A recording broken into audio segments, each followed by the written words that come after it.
Assalamualaikum warahmatullahi wabarakatuh. Apa kabar semuanya, Ibu dan Bapak di rumah? Semoga selalu dalam keadaan sehat ya. Nah, sebelumnya perkenalkan dulu ya, Ibu dan Bapak. Saya Lina Jija dari Program Studi D3 Keperawatan Universitas Pendidikan Indonesia. Nah, di sini saya akan eh, melakukan sharing gitu ya, atau melakukan penyuluhan tentang penyakit obesitas. Gitu. Nah, mungkin dari sebagian ibu dan bapak sudah mengetahui ya apa itu obesitas. Nah, jadi obesitas itu merupakan kelebihan berat badan gitu ya, yaitu diakibatkan dari penimbunan lemak yang berlebihan. Oke, langsung aja ya. Nah, tadi gitu ya, pengertian dari obesitas itu kan eh, kelebihan berat badan gitu ya. Nah, biasanya orang tuh yang gemuk-gemuk gitu. Nah, yang gemuk yang abnormal gitu ya. Banyak kan yang kasus di Indonesia itu yang mengalami obesitas gitu ya. Nah, itu akibat dari penimbunan lemak ya, yang salah satunya itu akibat dari kurangnya melakukan mobilisasi gitu ya, atau melakukan olahraga tuh ya. Nah, terus di sini pun ada tanda-tanda gejala gitu. Yang pertama itu ada sulit tidur, terus mendengkur, henti napas secara tiba-tiba, terus ada saat tidur berkeringat, terus selalu merasa panas gitu ya. Jadi terus ada ruam atau infeksi pada lipatan kulit, terus ada sering mengantuk dan lelah gitu ya. Nah, di sini gitu ya, orang yang mengalami obesitas gitu ya, sering gitu ya mengalami tanda gejala yang seperti di sini gitu ya. Terutama yang banyak itu yang mendengkur gitu. Terus selalu merasa panas gitu ya, atau sering tidur berkeringat gitu pada malam hari gitu ya. Nah, itu akibat dari timbunan lemak gitu yang berlebihan pada tubuh kita gitu. Nah, terus adapun dari komplikasi atau akibat jika tidak saya tangani gitu ya. Ya, yang pertama itu ada GERD gitu ya, atau penyakit asam lambung gitu ya. Yang kalau yang sering itu disebut dengan MAH gitu ya, yang nyeri gitu dirasakannya tuh. Gitu. Terus ada gangguan pernapasan, seperti asma dan sleep apnea gitu. Terus ada diabetes, ada penyakit jantung, stroke, tekanan darah tinggi, atau hipertensi gitu ya.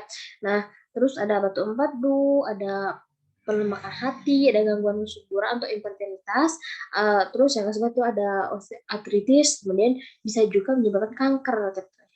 Nah, kenapa sih gitu ya dari obesitas ini menyebabkan diabetes gitu ya? Nah, mungkin ibu dan bapak ya, jika sudah melihat video saya katanya yang sebenarnya yang tentang diabetes, jadi obesitas itu merupakan salah satu penyebab dari diabetes gitu ya. Nah, ini gitu ya. Nah, jadi karena eh, namanya kan orang yang obes itu kan merupakan orang yang terlalu kegemukan gitu ya, yang berlebihan berat badan gitu ya. Terus ya tadi kurangnya olahraga gitu ya, itu sehingga terjadi gitu ya maksudnya gula darahnya itu tinggi gitu.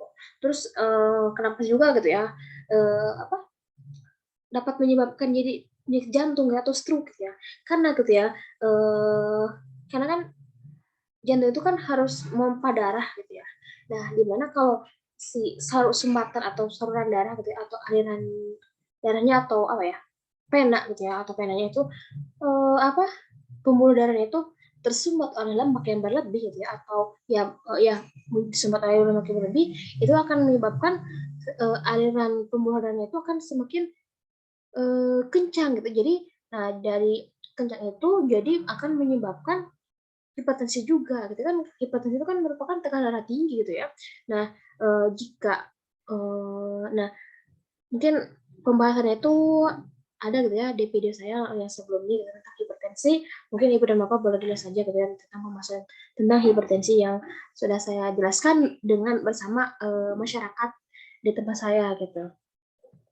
Nah, terus ada pun ada tipe-tipe obesitas. Yang pertama itu ada obesitas tipe buah apel gitu ya, atau apple gitu ya. Nah, biasanya terjadi pada pria gitu, di mana lemak tertumpuk di perut gitu ya. Nah, coba deh ibu dan bapak mungkin ada gitu ya, ada beberapa gitu ya, beberapa yang seperti kayak hamil gitu. Nah, itu tuh bisa bisa jadi itu merupakan obesitas apple gitu. Ya, jadi lemaknya itu bertumpuk pada daerah perut gitu. Jadi kayak kayak yang buncit itu, kayak yang lagi hamil gitu. Nah, terus selanjutnya itu ada obesitas tipe PIR atau ginoid gitu ya. Nah, jadi tipe ini tuh cenderung dimiliki oleh wanita gitu ya, di mana lemak yang disimpan di sekitar bokong dan paha gitu. Nah, kan banyak tuh ya ibu gitu ya, ibu-ibu gitu ya mungkin, pahanya gede gitu ya atau bokongnya gede gitu ya. Nah, itu bisa jadi akibatnya dari obesitas gitu karena, coba aja deh ibu dan bapak gitu lihat aja gitu ya, orang yang, kelebihan berat badan gitu ya, itu seperti kayak, pahanya gede gitu ya, bokongnya gede, itu nah berarti itu, merupakan obesitas tipe, PIR gitu atau kinoin.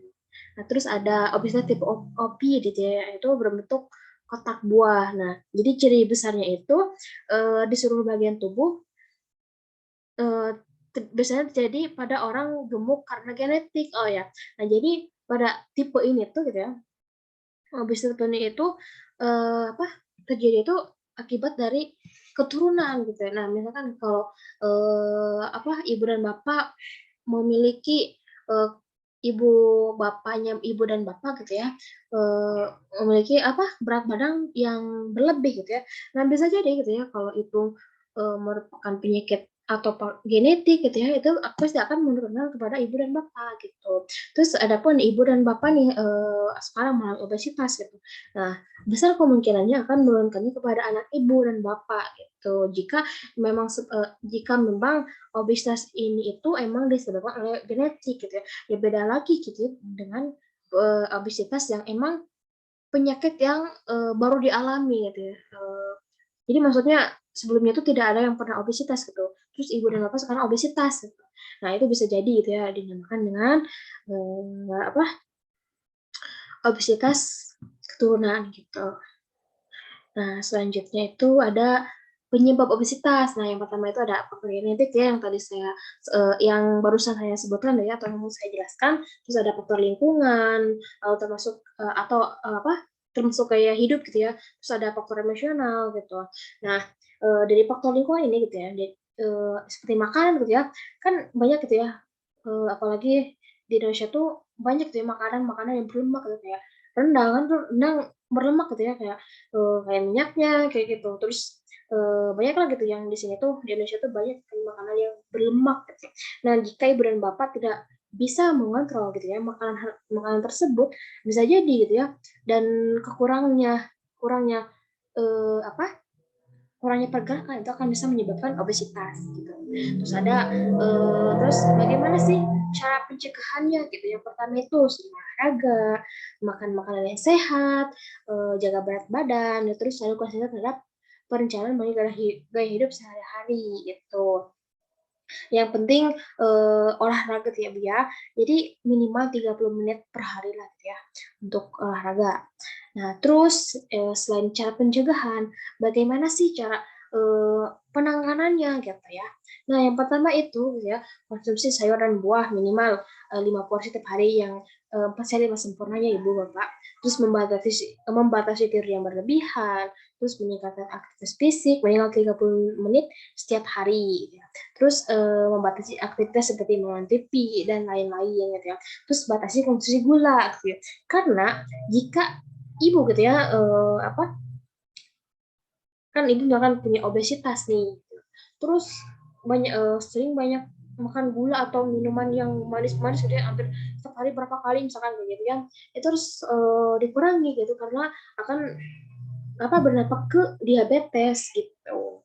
Terus adapun dampak visualis obesitas yang kita isolasi sosial, perasaan minder, terus depresi dan kecemasan, terutama pada remaja gitu ya. Banyak tuh yang merasa minder gitu, "Ah, saya tuh gendut nih, oh saya obesitas, saya dicaci lah atau dimaki lah sama teman-teman karena saya gemuk," gitu ya. Nah, itu pun pasti akan dampaknya kepada psikologisnya, itu, bisa perasaan minder gitu, jadi nggak mau lah gitu untuk melakukan, interaksi sosial, jadi menyendiri lah gitu. Nah jadi gitu ya, ini pun ya etika dengan cara bergaul dengan teman gitu ya, atau dengan siapa pun gitu ya, yang jika kita punya gitu ya teman atau saudara yang mengalami obesitas, itu jangan sampai kita hina atau apa gitu ya, tapi harus kita rangkul gitu, hayu kita ajak, untuk melakukan, perilaku yang benar gitu, atau perilaku yang sehat gitu. Nah, terus, adapun, cara modifikasi lingkungannya, yang pertama itu diet rendah kalori, kurangi penggunaan lemak tuh ya, banyak dia, makanan-makanan yang mengandung lemak itu harus dikurangi, terus gunakan daging yang tidak berlemak, terus bumbu-bumbu yang rendah kalori. Nah itu ya cara memodifikasi lingkungan di, rumah ibu dan bapak gitu ya, yang dapat, yang bisa dilakukan masing-masing. Nah terus adapun fasilitas kesehatan. Nah biasanya gitu ya, di apa, misalkan ada kalau di masyarakat tuh ada Posbindu ya atau di lingkungan keluarga gitu ya. Nah, jadi Posbindu itu merupakan pos pembinaan terpadu. Nah, biasanya, program-program yang di Posbindu itu sangat apa, sangat berpengaruh sekali ya terhadap, cara pencegahan dari beberapa penyakit gitu. Seperti, apa, program itu kayak mengadakan penyuluhan atau, apa, melakukan ya penyuluhan PHBS gitu ya, terus, cara apa, cara memediasi lingkungan gitu ya. Nah jadi, apa, jika ibu dan bapak gitu ya, mengalami beberapa komplikasi akibat obesitas, ibu dan bapak harus segera lakukan konsultasi kepada dokter atau kepada fasilitas kesehatan yang terdekat gitu, supaya tidak terjadi komplikasi gitu ya, yang menyebabkan ya bisa jadi apa, pendeknya umur gitu ya. Ya mungkin, mati itu kan hanya mati itu hanya Allah yang tahu gitu ya, kapan kita mati atau, ya kita tutup umur gitu ya, itu hanya Allah yang tahu gitu ya. Tapi tugas kita itu ya untuk menjaga tubuh ini gitu ya, karena tubuh itu merupakan titipan dari Allah gitu ya. Jadi sebisa mungkin ya, kita harus menjaga titipan dari Allah ini gitu ya, dengan, cara mencegah dari beberapa penyakit gitu. Ya salah satunya ini gitu ya, karena banyak sekali gitu ya masyarakat Indonesia itu yang mengalami obesitas karena itu, apa, malesnya olahraga gitu. Nah dari kata malas itu akan berdampak ke semua gitu. Oke. Nah, mungkin segitu dulu ya Ibu dan Bapak yang dapat saya sampaikan. Nah, bila mana Ibu dan Bapak ada yang ditanyakan, terus mungkin ada tadi beberapa bahasa medis yang Ibu dan Bapak kurang pahami, boleh saya tanyakan di kolom komentar eh, atau via DM saya gitu. Oke, nah mungkin cukup sekian ya dan saya dapat sampaikan. Kalau lebihnya mohon maafkan. Dari saya, wassalamualaikum warahmatullahi wabarakatuh.